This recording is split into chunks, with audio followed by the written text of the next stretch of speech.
एकदा माता पार्वतीने भगवान शिवशंकरांना म्हटले, हे देवा, तुमच्या या भक्ताला रावणाला कैलासावर येण्यापासून रोखा, नाहीतर एखाद्या दिवशी मी त्याला अग्नीत भस्म करून टाकेन.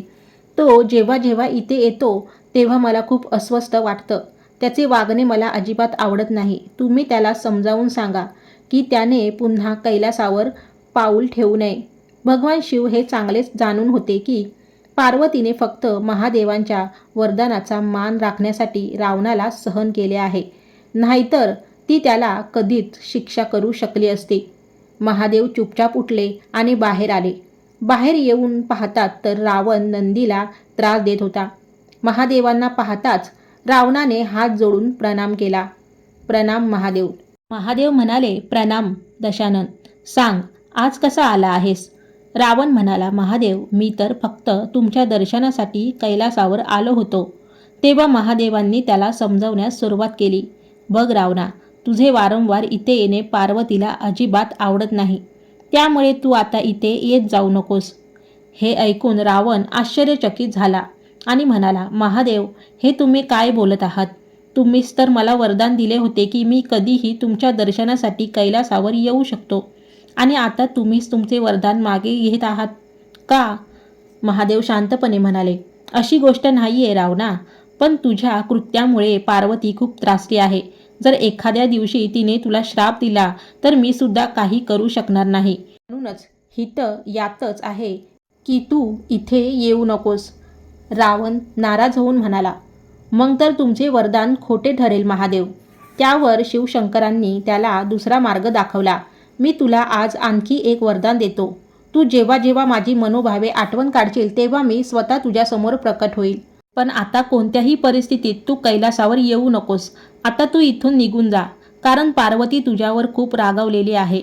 महादेवांचे ऐकून रावण तिथून निघून गेला. काही काळ निघून गेला. वेळ बदलली. प्रभू श्रीरामांचे परमभक्त हनुमानजी रावणाची सोन्याची लंका जाळून राख करून निघून गेले. रावण मात्र चक्रावून गेला.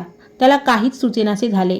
तो विचार करून हैराण झाला की एका साध्या वानरामध्ये इतकी शक्ती आली कुठून. या चिंतेत आणि व्याकुळतेने तो महालातील शिव मंदिरात गेला आणि महादेवांची कठोर प्रार्थना करू लागला. रावणाची भक्ती पाहून महादेव त्याच्यासमोर प्रकट झाले. रावण भावुक होऊन महादेवांच्या चरणी लीन झाला.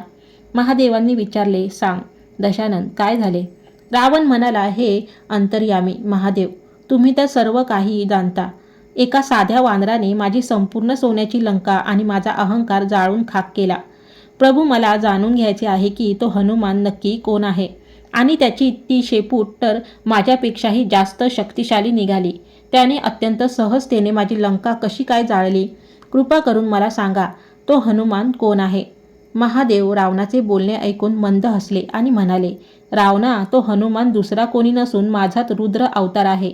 जेव्हा भगवान विष्णूंनी पृथ्वीवर श्रीराम रूपात अवतार घेण्याचे निश्चित केले आणि माता लक्ष्मी ही सीता रूपात अवतरणार होत्या, तेव्हा त्यांच्या या अलौकिक लीलांचा साक्षीदार होण्याची माझीही तीव्र इच्छा होती. जेव्हा मी माझी ही इच्छा पार्वतीला सांगितली तेव्हा तिनेही माझ्यासोबत येण्याचा हट्ट धरला, पण या लीलेमध्ये तिला कसे सामील करावे हे समजत नव्हते. महादेव पुढे म्हणाले, तेव्हा सर्व देवांनी मिळून आम्हाला एक मार्ग सुचवला. त्यांनी सांगितले की महादेव, तुम्ही वानराचे रूप घ्या आणि शक्ती स्वरूपा माता पार्वती तुमच्या पाठीवर शेपटीच्या रूपात तुमच्यासोबत राहील. अशा प्रकारे आम्ही दोघे एकत्र राहू शकलो. त्यानुसार मी हनुमान रूपात जन्म घेऊन श्रीरामचंद्रांच्या सेवेत व्रत घेतले आणि माता पार्वतीने शेपटीचे रूप धारण केले, आणि याच निस्सीम सेवेचे फळ म्हणून तुझ्या लंकेचे दहन झाले. शेवटी महादेव रावणाला एक अत्यंत महत्त्वाची गोष्ट सांगतात. आता ऐक रावणा, तुझ्या उद्धाराची वेळ जवळ आली आहे. प्रभू श्रीरामांच्या हाताने तुझा मोक्ष निश्चित आहे. त्यामुळे माझं तुला एक सल्ला आहे. तू युद्धाच्या मैदानात सगळ्यात शेवटी उतर, जेणेकरून तुझ्या आधी तुझ्या संपूर्ण राक्षस कुळाला श्रीरामाच्या हाताने मोक्ष मिळेल आणि शेवटी तुझाही उद्धार होईल. रावणाला आता संपूर्ण परिस्थिती समजली होती. महादेवाच्या सल्ल्यानुसार त्याने युद्धाची तयारी केली. त्याने आपल्या संपूर्ण परिवाराला आधी युद्धासाठी पाठवले, जेणेकरून त्यांना मोक्ष मिळेल आणि सर्वात शेवटी स्वतः रणभूमीत उतरून प्रभू श्रीरामांच्या हस्ते मोक्ष प्राप्त केला. मित्रांनो, ही पौराणिक कथा तुम्हाला कशी वाटली? जर कथा आवडली असेल तर आपल्या एके ऑल कंटेंट चॅनलला नक्की सबस्क्राईब करा आणि कमेंट बॉक्समध्ये हर हर महादेव नक्की लिहा.